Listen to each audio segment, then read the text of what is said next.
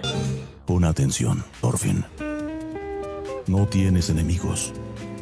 Nadie tiene enemigos. Nadie en este mundo merece ser herido.